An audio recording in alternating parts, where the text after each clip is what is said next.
ఈ బాధ్యతను వాసుదేవుడికి ఎందుకు ఇచ్చారు? వాసుదేవుడికి ఈ గౌరవాన్ని పొందే అర్హత లేదు. గాంధారి, వాసుదేవునికి అర్హత లేదంటావేమిటి?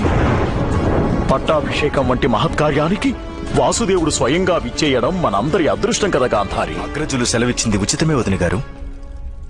వాసుదేవుని మించిన అధిక శక్తిమంతుడు సమస్త విశ్వంలో తెలుసు. ఈ వాసుదేవుడు లేకుంటే పాండుపుత్రులకు విజయం దక్కేది కాదు.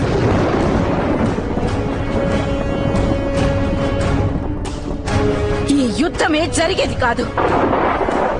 నాకు తెలుసు వీని శక్తియుక్తులు, వీరు చేసిన మహిమలు. నాకు తెలుసు ద్యూత సభలో ద్రౌపదికి మాన సంరక్షణ చేసింది సాక్షాత్తు ఈ వాసుదేవుడేనని. ఇన్ని